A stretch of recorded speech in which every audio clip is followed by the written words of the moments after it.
بسم الله ما شاء الله، اللهم بارك. بسم الله ما شاء الله. صراحة لون وطعم وريحة وجمال وكل حاجة، يعني ما شاء الله الريحة كانت مرفحة من غير بقى بهارات محشي بقى ولا بهارات أي بهارات. محطش عليه غير ايه اللي هنشوفه. يلا تعالى بينا ايه على الفيديو. في الأول كده صلوا على النبي، صلى على الحبيب قلبك يطيب عليه أفضل الصلاة والسلام. وصلى وسلم وبارك على سيدنا محمد وعلى آله وصحبه أجمعين. اشترك في القناة وفعلوا الجرس، أهم حاجة تشترك في القناة بالله عليكم. وشاهدوا الفيديو لو حتى 3 دقايق، ما تتخطوش الإعلان. شوفوا كل التعليمات ديت مش تعليمات ولا حاجة والله، يعني ايه، محبة منكم كده يعني. المهم، طبعا زي ما قلت لكم انتوا عارفين ان احنا بنروح عند ايه، كل واحد بيروح عند جماعته يوم الجمعة، بروح عند ابويا وكده. فانا رايحة، لقيت الست قاعدة بالكرنب، عربية كرنب كده. واحد ست تانية قاعدة قدام جنبها بتنجان وست بالهم برتقال. قلت ماشي، جبت الكرنب. كانت بتقولي الواحدة مدي بايه، ب8 جنيه. بتهول بقى وكده ومش عارفة ايه. المهم، لقيتها بايظة. انا كنت قلت اما اروح المرة الجاية اقول لها، فصراحة ما قلتلهاش. قلت اخفى زي ما قضى. جبت منها عشان ايه، انا كنت جايبة واحدة واختي ادتني واحدة معايا. كانت بتقولي الواحدة ب8 جنيه. جبنا الواحدة على 5 جنيه. وخربطة الخس دي كانت بتقول واحدة الرابطة ب4 جنيه، والبصل واحدة بجنيه. صراحة هي كل حسب كله ايه. البتنجان كانت بتقول الكيلو ب5 جنيه، بكيلو ب5 جنيه. لا، كانت بتقول الكيلو ونص ب10. قلت لها اخد ال2 كيلو ب10 جنيه. قالت ماشي. ودي برضو جابت لي الخس والبتاع. صراحة الحاجة جابت لي منهم، مش عارفة والله دفعت ايه، 10 جنيه في كله. 10 جنيه هنا و10 جنيه هنا. اه، عشان كانت بتقول ب8 جبناها على 5. والخضار والبصل جبناه على 5 ب10 جنيه. المهم جبتهم نضفتهم، وكان فيهم بيض كتير فحشتهم. شفتها كانت قرعة ازاي، نزلت خست النص يعني. خدت منهم، عملنا منهم طبخة، وعندي منهم شوية في الفريزر كمان يومين هنعمله. هجيب فرخة حلو المرة دي. عملنا ايه، كان في لحمة كده في الفريزر طلعناها وعملناها. كنت جايباها يعني ايه من فترة قبل ما تغلى قوي كده يعني، قطعة. فطلع بقى، انا كنت بعمل الطماطم هناك بتاع المحشي اهي. المرة الجاية نجيب فرخة بإذن الله، ربنا يلطف بينا. فطبعا نجيب فرخة نقسمها. طبعا اللحمة اللي انا جبتها كيلو، انا سلقته كله فعلا. هنشوف دلوقتي مع بعض. ظبطت الكرنب، وحشت الوحش اللي فيه كلته. عملنا منه على مرتين، يعني قسمته على مرتين. مرة عملتها ومرة قلت معانا في الفريزر كمان يومين. هو دلوقتي مش بتخزن، يعني ما نخزنش كرنب دلوقتي، مش وقت تخزين لسه، ايه هيكتر في الشتاء اكتر يعني، عشان ما حدش يخزن منه دلوقتي. وغسلت الخس، وغسلت ايه البصل، نضفته وغسلته.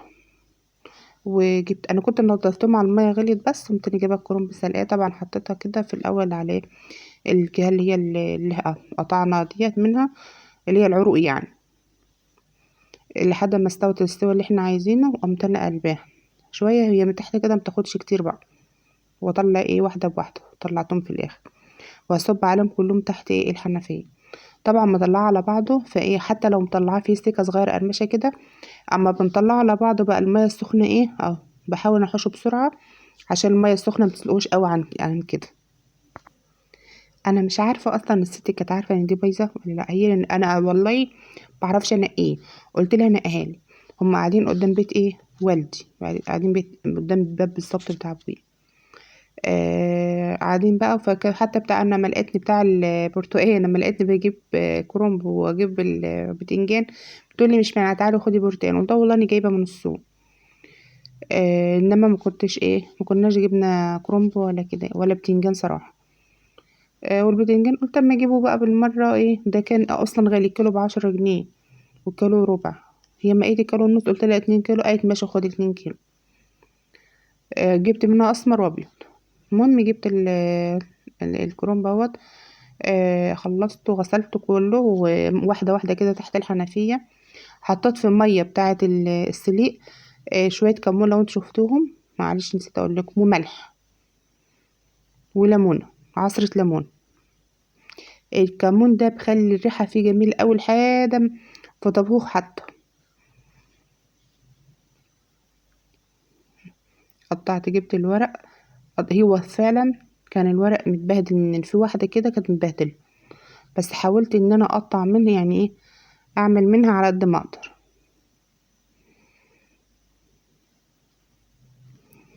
قمت مقطعاه على قد الورق، على قد المحشية بالعرض المحشية، انما ما قطعتش واحدة واحدة بقى. الاول كنت بشوف مثلا ايه، نسوان عمامي يجيبوا المحشي وقوم مقطعينه على بيات، يعني على قد المحشية بالظبط كده، نقطعه على قد المحشية بالظبط. فكان هما بقى كانوا فلاحين وكده عشان يساعدهم ان هما يخلصوا على طول، فعادي بقى، مش يعني مش مشكلة يعني. المهم ظبطت لان كله هعمله ورا بعض. جبت البصلة، جبت الطماطم اللي كنت بوريها دلوقتي، عصرتها وصفيتها، بحب اصفيها. وجبت البصلة وقمت تاني ايه، حطها، حط عليها المادة الدهنية اللي هنعملها، بس عملتها شوحتها بس حاجات بسيطة كده، دبلتها حاجات بسيطة، ونزلت ايه بالطماطم عشان اعمل صلصة ايه المحشي. لحد ما تيجي تستوي اقوم نزلت بالملح، وحطيت عليه شعرة سكر عشان الطماطم والبصل، عشان ايه، يقلل من الحموضة بتاعتها. دي اللي حطيتها دي هرسة شطة من اللي انا كنت عاملاها معاكم. ما حطيتش وكمون. حطيتي حاجة تانية يا ام عمر؟ ما حطيتش. ملح، كمون، فلفل اسمر، هرسة الشطة بس. في بهارات محشي بتيجي بقى ومش عارفه، لا ما جبتش والله، والله عندي في التلاجة ما حطيتش منها، قلت مش هحط. كل حاجه صبحه، مش عايزه اي حاجه بقى بهارات ولا ولا كتر في بهاراتها وحاجاتها من دي. المهم سويت الصلصه، وغسلت الرز اللي هعمل بيه. كترت شويه عشان هعمل شويه رز صغيرين كده في ايه، في طبق ولا حاجه، عشان ايه، خاطر عمر ياكلش المحشي ده. ما شاء الله المحشي ده الشويه دول والله قضوا 3 ايام. قلبته كويس قوي، وجبت الحله اللي اعمل فيها. حطيت في ارضيتها فلفل وطماطم، مرضتش اعمل بصل. هقول لكم ليه. لاني انا سلقه وعامله التقليه وعامله كل حاجه وحاشيه في يوم، وطبختها تاني يوم، مش عشان حاجه. عشان ايه، ابقى مجهزه نفسي عشان الشغل وكده. يعني انا لما جيت من الشغل قمت تاني ايه، حاشياها وحطيتها في ايه، في التلاجة. لو كنت حطيت بصل كان ايه مؤاخذه كده هيصنن، يعني مش هيبقى حلو، هيطلع ريحه بقى مش كويس. يعني بحط لما يكون هعملها في ساعتها اقوم حاطه البصل في الارضيه بس. وحطيت الورق بتاع الايه، كزبره، وحشيتها قدامكم، عملتها زي داير ما يدور كده. واللي على فكره الحله ما كانتش كامله، يعني ايه، 3/4. والحمد لله. يعني انا عملتها، حطيت في الاول كده، هي كانت يعني زي المقلقسه في تحت كده. انا بقى كنت عايزه، لو كنت عايزه احط اللحمه في الارضيه، بس عشان انا حشيت قبلها بيوم، واللحمه اصلا ما كانتش ايه، ما كنتش طلعتها. حطيت المية بتاع اللحمة، وحطيت ايه، وخليتها تغلي، وحطيت لها البصلة والطماطمية، وحطيت ايه، اللحمة اهو. وقوم تاني نازلة بايه، بعد ما غليت غلوة الاتنين لازم احوش الريم بتاعها عشان ما تسودش الشرب. حطيت ورق لوري وحبهان ومستكة وفلفل حصى. مش عارفة اجيب قرفة خشب، مش عارفة ليه، كل ما رحت تقولي مفيش، وانا اصلا ما بحبش اجيب من البلد هنا. الطبق ده وقع مني، زعلت قوي قوي قوي عليه بجد يعني. طبق من اللي هو من الطقم. شوية الرز اهو، قدر الله ما شاء فعل. حطيت المحشي وحطيت عقده زي ما بنعمل، وهزيته جامد وسويته ما شاء الله. اتفضلوا معانا، شوفوا نازل ازاي. واللحمة استوت وطلعتها. انا عملت اللحمة كلها بقى، قسمتها نصين، حطيت نص بعد ما بردت خالص تماما، حطيتها في الفريزر. اي وقت بقى نكون عايزينه نطلعها في الفريزر، لكن هتطلعها بقى تفكيها وتحط لها ايه، شوية شوربة اكنها يعني ايه، لسه مطبوخ، بتبقى جميل. توفير بقى صراحة للغاز وتوفير للوقت وتوفير لكل حاجة، مش عشان حاجة والله، بس فعلا الغاز الأنبوبة بقت ب85 و40 جنيه، فحرام يعني. الحتتين اللحمة دول اللي طلعته، تعال اتفضلوا معانا، طعمه كان جميل. ان شاء الله نعمل تاني مع الفرخة، وحط بتنجان معاه، يلا مع ألف مليون سلامة. بالسلامة يا أحلى أخوات.